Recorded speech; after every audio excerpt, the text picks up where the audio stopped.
everyone. I, Swati Bhadoria, once again welcomes you in Teliano.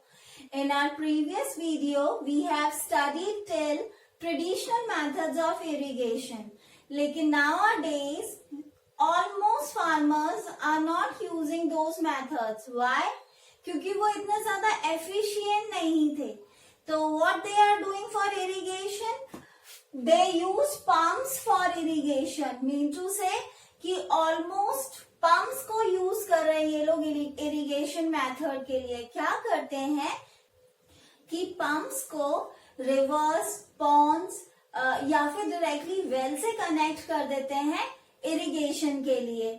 Almost tube wells भी use किए जा रहे हैं अंडरग्राउंड वाटर को यूज करने के लिए फॉर इरिगेशन. अब क्या होता है कि ये pumps almost electricity, diesel, biogas या सोलर एनर्जी से वर्क करते हैं. तो इनसे क्या होगा कि प्रॉपर इरिगेशन यूज होने लगता है. लेकिन क्या प्रॉब्लम हुआ कि ऑलमोस्ट कई ऐसी प्लेसेस हैं जहां पर वाटर की बहुत ज्यादा कमी है. वाटर स्कार्सिटी प्रॉब्लम से वो लोग सफर कर रहे हैं. तो उन फार्मर्स के लिए इतना ज्यादा पॉसिबल नहीं हो पाता कि वो हर जगह ट्यूबवेल्स यूज कर सके, क्योंकि उनका water level underground water level इतना ज्यादा नहीं है. तो इसी चीज को ध्यान रखते हुए आज के टाइम में modern methods of irrigation use किए जाते हैं. इन मॉडर्न मेथड्स ऑफ इरिगेशन में क्या होता है, mostly they are of two types. First is sprinkler method and next is drip system. Sprinkler method में क्या होता है कि इस तरीके से मेन पाइप्स सारे के सारे फील्ड्स में बिछाए जाते हैं और फिर उसके बाद उनसे यहाँ पर कनेक्ट एक नोजल कर दी जाती है परपेंडिकुलर. सारे के सारे मेन पाइप में एक नोजल्स कनेक्ट कर दी जाती हैं और उन नोजल्स को डायरेक्टली ये जो मेन पाइप होता है ये किसी भी वाटर सोर्स इधर वेल्स से या फिर पॉन्ड से या फिर रिवर से कनेक्ट कर दिया जाता है मोटर की हेल्प से. जब यहाँ से मेन सोर्स से मोटर ऑन होती है और वहां से पानी सीधा मेन पाइप में आता है, तो उस मेन पाइप में क्या होता है कि इन नोजल्स की हेल्प से वो सारा का सारा पानी इस तरीके से स्प्रिंकल हो जाता है.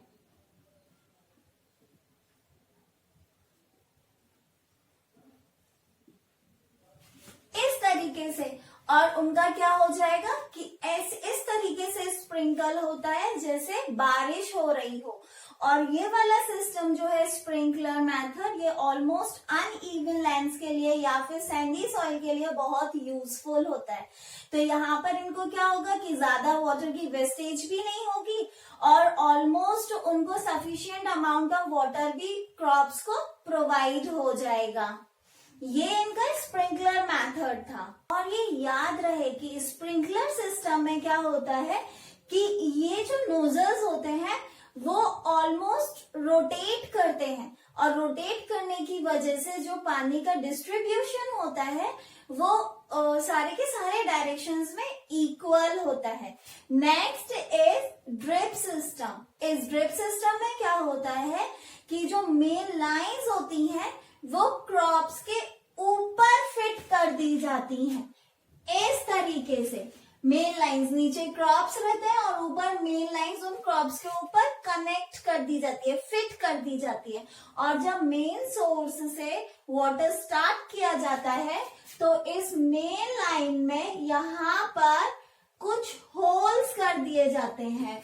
मतलब कि जहां जहां सीड्स को बोया जाता है उनके जस्ट ऊपर उन पाइप्स में यहाँ पर होल्स कर दिए जाते हैं. और उन होल से क्या होगा, जब वाटर मेन पाइप में फ्लो होगा तो उन होल्स से ड्रॉप बाय ड्रॉप इस तरीके से उन पर्टिकुलर सीड्स को पानी मिल जाएगा. तो इसका अब एडवांटेज क्या हुआ कि इससे ज्यादा वाटर वेस्ट नहीं होता और ये उन जगहों पर यूज हो सकता है जहां पर वाटर की बहुत ज्यादा ही कमी है। तो इससे क्या होगा कि प्रॉपर डायरेक्टली क्या कि क्रॉप्स को उनको अच्छे से जर्मिनेट होने के लिए, अच्छे से ग्रो होने के लिए सफिशिएंट अमाउंट ऑफ वाटर भी प्रोवाइड हो जाएगा और बाकी का पानी भी खराब नहीं होगा। इस तरीके से लोग के दो सिस्टम थे, that is sprinkler system and drip system. अब हम नेक्स्ट आते हैं रिमूविंग द वीड्स, मतलब ये नेक्स्ट बेसिक प्रैक्टिस है। और वीड्स सबसे पहले ये समझें कि वीड्स होता क्या है।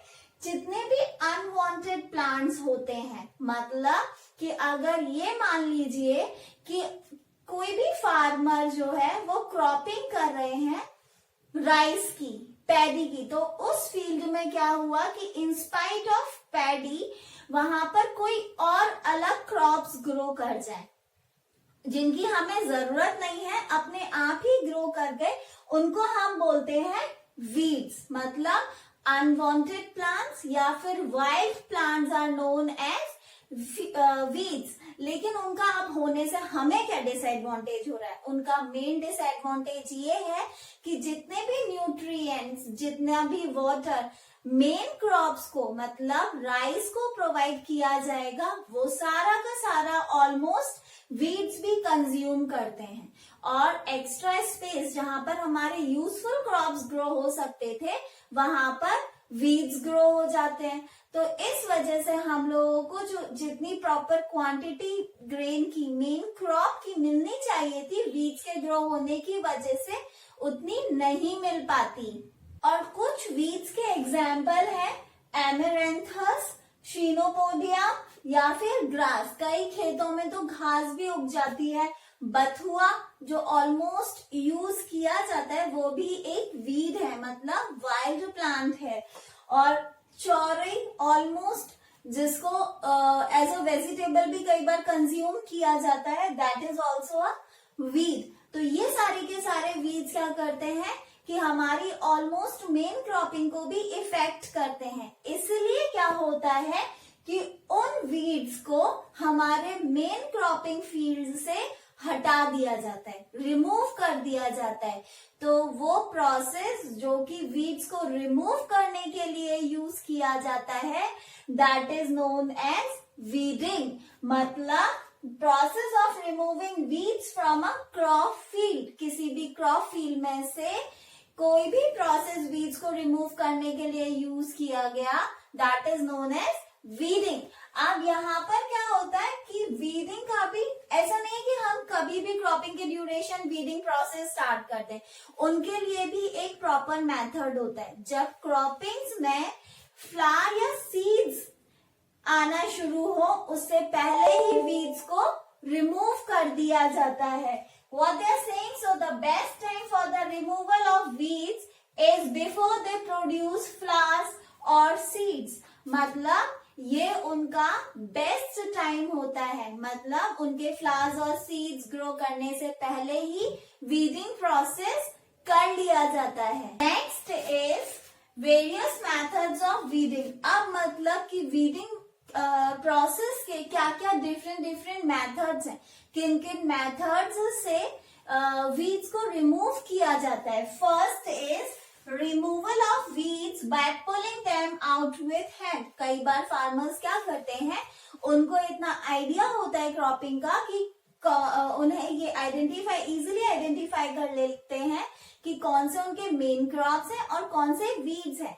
तो डायरेक्टली वो उनको क्या करते हैं कि उनको पुलिंग बाय हैंड्स, मतलब हाथ से ही उनको खींचकर रिमूव कर देते हैं। ठीक। Next is removal of weeds by using a trowel. Trowel means खुरपा।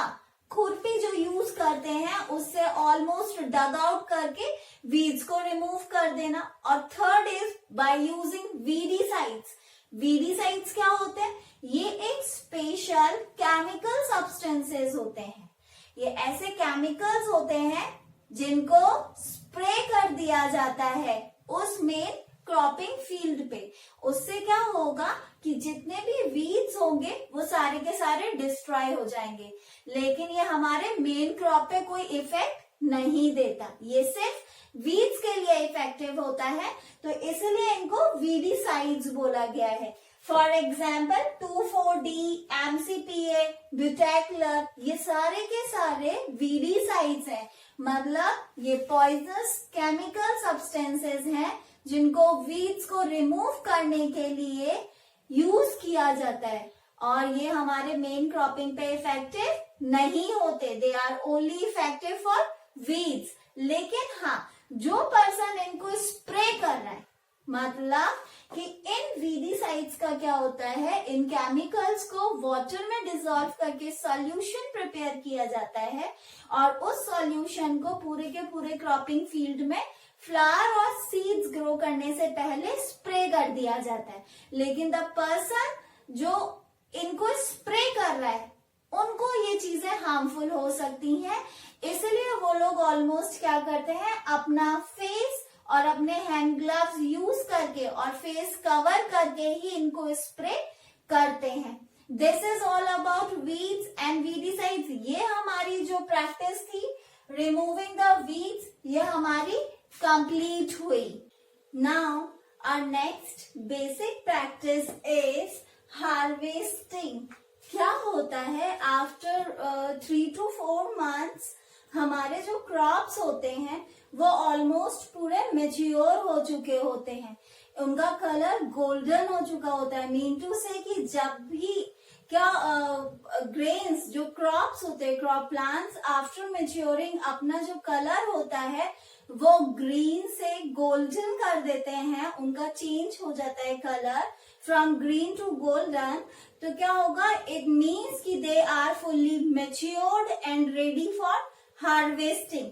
तो उसके लिए क्या होता है कि हम लोग क्या करेंगे कि हार्वेस्ट मतलब कि आफ्टर मेच्योरेशन उनको रिमूव करना। See the cutting and gathering of the matured food crops, मतलब कि आप when they become golden in colour, तो उसके बाद जब वो मेच्योर हो जाते हैं सारे के सारे क्रॉप्स, तो उनको ऑलमोस्ट कटिंग प्रोसेस के थ्रू रिमूव कर लिया जाता है फील्ड से और उनको एक जगह इकट्ठा कर लिया जाता है। अब क्या होता है कि जैसे अगर फील्ड्स, क्रॉपिंग फील्ड्स जो है वो ज्यादा बड़े नहीं हैं, छोटे हैं, तो उनमें मैनुअल हार्वेस्टिंग होती है। मैनुअल हार्वेस्टिंग मीन्स कि नॉर्मली वहां के फार्मर्स क्या करते हैं कि एक इम्प्लीमेंट होता है that is known as sickle, मतलब हसिया बोलते हैं जिसे, तो उसको यूज करके ये लोग नॉर्मल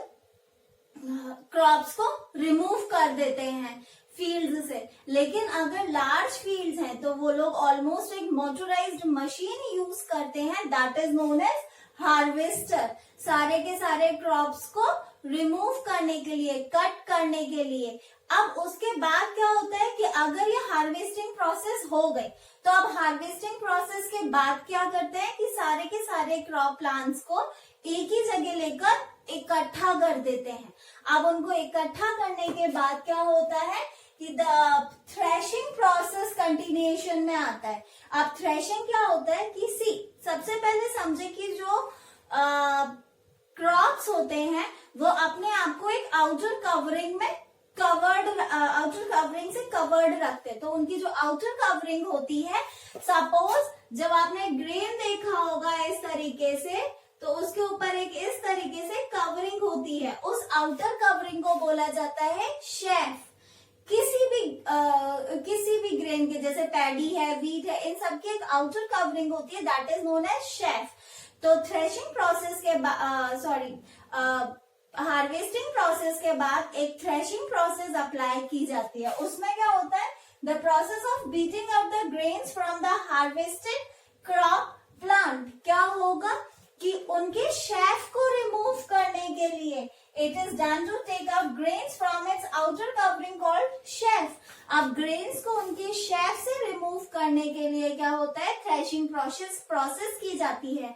उसमें क्या होता है, वो सारे के सारे क्रॉप प्लांट्स को लेकर जोर से ऐसे जमीन पर या किसी स्टोन पर पीटा जाता है, और उससे क्या होगा कि सारे के सारे उनकी जो आउटर कवरिंग शेफ होगी वो रिमूव हो जाएगी, और उनसे जितने भी ग्रेन्स होंगे वो सारे के सारे बाहर निकल कर आ जाएंगे।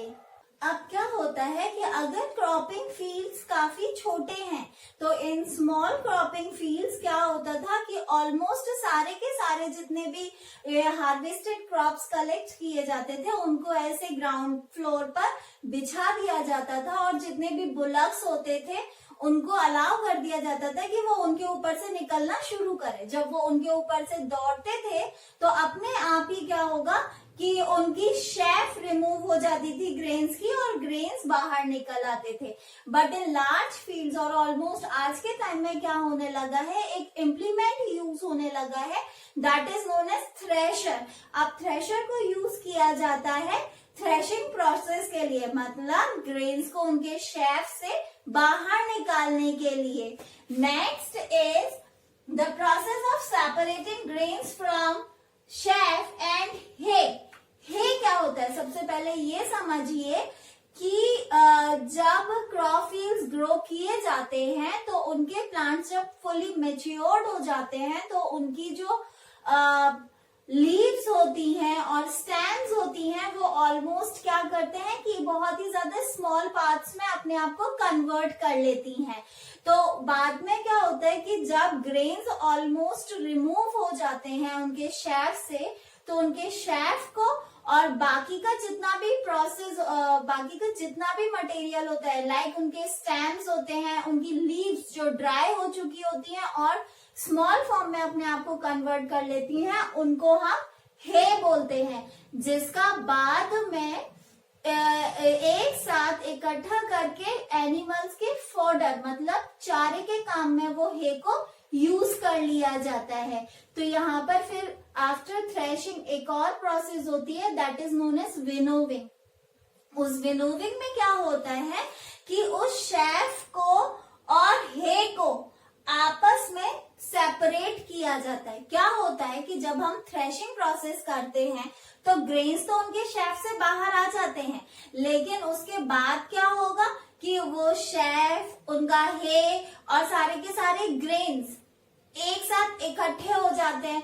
अब उनको रिमूव कैसे किया जाए, तो उनको रिमूव करने के लिए ग्रेन्स को और उनके शेफ और हे को रिमूव करने के लिए विनोविंग प्रोसेस किया जाता है। अब विनोविंग प्रोसेस क्या होता है कि जितना भी सब एक साथ इकट्ठा किया जाता है ग्रेन्स, हे और उनकी शेफ, उनको क्या होता है एक काफी हाइट से नीचे गिराया जाता है, इस तरीके से फॉल किया जाता है वन बाय वन। और उनको इस प्रोसेस से क्या होगा कि ग्रेन्स क्या होते हैं, ग्रेन्स हैवी होते हैं वेट में, तो वो ऑलमोस्ट एक जगह इकट्ठे होते चले जाएंगे, वहीं की वहीं नीचे गिर जाएंगे और बाकी के जितना भी हे होता है, शेफ होता है, वो सारा का सारा दूसरी जगह इकट्ठा होता चला जाएगा। इस तरीके से ऑलमोस्ट क्या होता है ग्रेन्स और उनके शेफ और हे ऑलमोस्ट सेपरेट हो जाते हैं। लेकिन क्या होगा कि आज के टाइम में मॉडर्न टेक्नोलॉजी में क्या होने लगा है, they are almost using one motorized machine that is known as combine. अब क्या होता है कि ये तीन प्रोसेस अलग अलग करने पड़ेंगे that is harvesting, threshing and winnowing. तो क्या होता है कि अपने इस प्रोसेस को सिंपल बनाए रखने के लिए फार्मर्स क्या करते हैं, एक कंबाइन मशीन आती है, उस कंबाइन मशीन को यूज कर लेते हैं। और उस कंबाइन मशीन से क्या होता है कि वो कंबाइन मशीन सारे के सारे क्रॉप्स को एक ही बार में, एक ही प्रोसेस में थ्रेशिंग मतलब रिमूव भी कर देती है, उसमें हार्वेस्ट भी कर देती है, थ्रेशिंग भी कर देती है और विनोविंग भी कर देती है। मतलब कंबाइन मशीन एक ही बार में वो सारे के सारे प्रोसेस कर देगी, सारे के सारे हार्वेस्ट भी कर देगी क्रॉप्स को, उनको शेफ से रिमूव भी कर देगी और ग्रेन्स और हे को आपस में अलग अलग भी कर देगी। तो ऑलमोस्ट ये लोग क्या करते हैं कि कंबाइन मशीन यूज करने लगे हैं इन सारे के सारे। इससे क्या होगा, हमारा एडवांटेज क्या है कि हमारे टाइम सेव होगा और हमें अलग अलग से तीन प्रोसेस नहीं करने पड़ेंगे, हमारी लेबर भी बचेगी। तो उससे क्या होगा, कंबाइन मशीन की हेल्प से एक ही बार में वो सारे के सारे तीनों प्रोसेस हो जाएंगे। लेकिन इस कंबाइन मशीन को यूज करने का डिसएडवांटेज भी है। वो डिसएडवांटेज क्या है कि अगर फार्मर्स कंबाइन मशीन को यूज करते हैं तो उसके यूज होने की वजह से जो हे हमें मिलता है जिसको हम एनिमल फॉडर की तरह बाद में यूज करते हैं, वो काफी कम क्वांटिटी में मिलता है। उसका क्या रीजन है कि जो कंबाइन मशीन होती है वो ऑलमोस्ट हार्वेस्टिंग के टाइम पे क्रॉप प्लांट्स को उनकी रूट्स से, ग्राउंड्स के बेस से रिमूव नहीं करती, ऑलमोस्ट काफी ऊपर से ही रिमूव कर देती है। तो उसके रिमूवल की वजह से उनकी जो है की क्वांटिटी होती है उन क्रॉप प्लांट से जो हमें मिलने वाली थी वो काफी कम हो जाती है। फिर इससे क्या होगा कि इससे दो डिसएडवांटेजेस और हो जाते हैं। एंड में जो थोड़ा बहुत क्वांटिटी के इतना थोड़ा बहुत जो भी रेस्ट ऑफ दी स्टेम्स जो होती है वो उससे अटैच्ड रह जाती है ग्राउंड से। तो फार्मर्स कई बार क्या करते हैं कि उनको बाद में जला देते हैं, और उनको जलाने की वजह से हमारा मेन डिमेरिट क्या होता है, एयर पॉल्यूशन कॉज होता है। नेक्स्ट, कई बार क्या होता है कि उनके ग्रेन्स भी एक ही जगह पे उसी फील्ड में कलेक्ट रहते हैं, तो कई बार वो फायर मतलब कई बार उनका जलाना इतना ज्यादा हो जाता है कि वो ऑलमोस्ट हार्वेस्टेड क्रॉप्स को भी बर्न कर देता है। तो ये हमारे डिसएडवांटेजेस थे कि अगर हम कंबाइन यूज कर रहे हैं तो हमें उससे क्या क्या डिसएडवांटेजेस हो सकते हैं। नेक्स्ट इज क्या होगा कि जब उनके क्रॉप्स फार्मर्स के मेच्योर हो जाते हैं और वो हार्वेस्टिंग प्रोसेस होती है, तो उस टाइम पे काफी फेस्टिवल्स भी सेलिब्रेट किए जाते हैं due to harvesting of crops. तो वो सारे के सारे हमारे कौन कौन से फेस्टिवल्स होते हैं, पोंगल, बैसाखी, होली, नबन एंड बिहू। ये सारे के सारे फेस्टिवल्स ऐसे हैं जो क्रॉप हार्वेस्टिंग की वजह से सेलिब्रेट किए जाते हैं। मतलब उनकी फसल जब पक जाती है उसकी ओकेशन में, उसकी खुशी में वो लोग ये सारे के सारे फेस्टिवल्स सेलिब्रेट करते हैं। After all these basic practices, our main basic practice and most important basic practice is storage of food grains। अब क्या हुआ, हमने हार्वेस्टिंग की प्रोसेस से या थ्रेशिंग और विनोविंग की प्रोसेस से हमने अपने ग्रेन्स, फूड ग्रेन्स जितने भी हैं वो स्टोर कलेक्ट कर लिए। लेकिन उनको कलेक्ट करने के बाद अब मेन प्रॉब्लम होती है कि उनको स्टोर कैसे करें।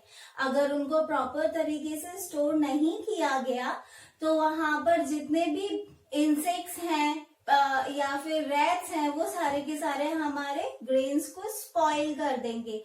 तो इस वजह से क्या होता है कि उनको बहुत ही ज्यादा केयरफुली स्टोर करना पड़ता है। नेक्स्ट, कि जब ग्रेन्स फार्म से लाए जाते हैं तो उस टाइम पर न्यूली हार्वेस्टेड क्रॉप्स ग्रेन्स में हमारा बहुत ज्यादा मॉइस्चर प्रेजेंट रहता है। अगर हमने मॉइस्चर को अच्छे से रिमूव नहीं किया तो उसके बाद क्या हो जाएगा कि कुछ टाइम बाद because of moisture grains spoil हो जाएंगे। इसलिए उनको स्टोर करने से पहले ग्रेन्स को सनलाइट के प्रेजेंस में अच्छे से ड्राई किया जाता है, उनको मॉइस्चर रिमूव करने के लिए।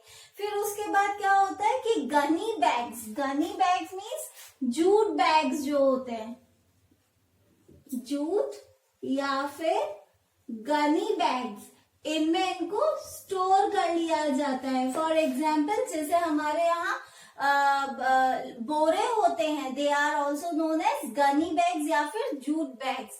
तो उनमें क्या होगा कि उनको स्टोर कर लिया जाता है और उनको स्टोर करने के बाद पर्टिकुलर प्लेसेस में जैसे गोडाउन्स हैं या उनका और भी कोई ऐसी जगह जहां पर वो उनको स्टोर करके रख सकते हैं, अच्छे से उनको स्टोर करके रख लेते हैं।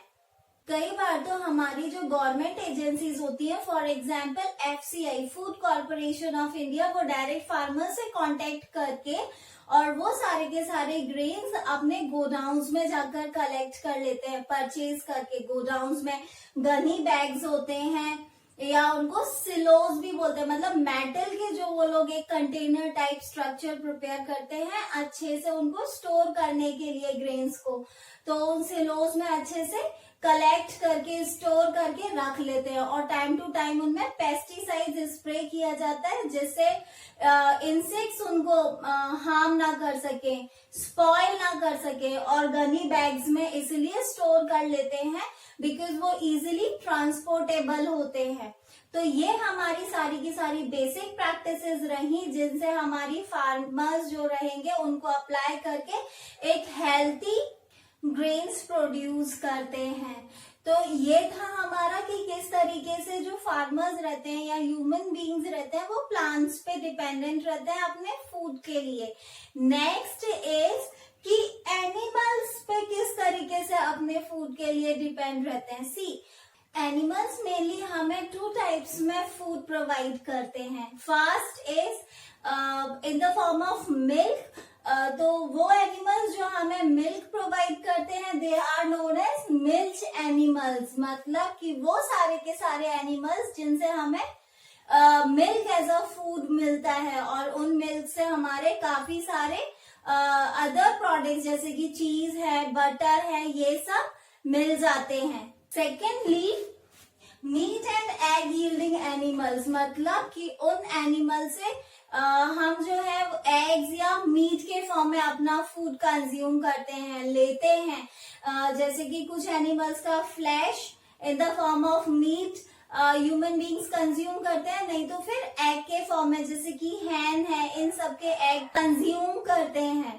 अब दिस इज ऑल अबाउट कि हमें किस किस फॉर्म में एनिमल से फूड मिलता है। तो यहीं पर हम बोल सकते हैं कि एक एग्रीकल्चर का वो फील्ड जिसमें हम प्रॉपरली एनिमल्स पे डिपेंड रहते हैं और उनके डिपेंडेंट के लिए हम पहले क्या करते हैं, उन एनिमल्स को अच्छे से शेल्टर प्रोवाइड करेंगे, उनकी हेल्थ का केयर करेंगे, उनको प्रॉपर फूड प्रोवाइड करेंगे और इन द नेक्स्ट मैनर उनकी पूरी केयर करने के बाद उनसे हम ये सारे के सारे फूड प्रोडक्ट्स कंज्यूम करेंगे, लेंगे। तो उसको हम बोलते हैं एनिमल हस्बेंड्री, मतलब the branch of agriculture which deals with the feeding, shelter, health and breeding of the domestic animals. उन एनिमल्स के अच्छे से केयर करना और फिर बाद में उन पे पूरी तरीके से डिपेंड रहकर अपने कंजप्शन के लिए फूड लेना। This is all comes under animal husbandry. अब क्या होता है कि जो थोड़े बहुत एनिमल्स कुछ जैसे पोल्ट्री फार्म्स हैं या फिर डेयरी प्रोडक्ट्स के लिए जो एनिमल्स लिए जाते हैं, तो कई लोग उनको इन देयर फार्म्स या फिर घर पे ही उनको अच्छे से केयर रख के और उनसे ये सारे के सारे प्रोडक्ट्स कंज्यूम कर लेते हैं। लेकिन जब वो लार्ज स्केल में किया जाता है that comes under animal husbandry. Next is की fish as a food. Fish as a food मतलब कि एक ऐसा फूड मतलब फिश फ्लैश जो होता है, काफी सारे पर्सन्स उसको अपने एज अ फूड कंज्यूम करते हैं। फिश काफी प्रोटीनेशियस रहती है, काफी न्यूट्रिशियस है और फिर उसके बाद वो हमें विटामिन ए और विटामिन डी की डेफिशिएंसी नहीं होने देती। फिश लिवर ऑयल जिसे हम कॉड लिवर ऑयल भी बोलते हैं, वो विटामिन ए और विटामिन डी में बहुत ज्यादा रिच होता है। This is all about our animal husbandry. I hope कि आपको सारे के सारे टॉपिक्स क्लियर हो गए होंगे और यहाँ हमारा चैप्टर भी फिनिश होता है। आप सारे के सारे वीडियोस को देखें, उनको अच्छे से स्टडी करें। उसके बाद भी अगर आपको कुछ ऐसे डाउट्स लगते हैं जो आपके क्लियर नहीं हुए तो हमको कमेंट बॉक्स में सेंड करें और हमें सपोर्ट करने के लिए हमारी वीडियो को लाइक करें, शेयर करें एंड सब्सक्राइब करें। Thank you so much.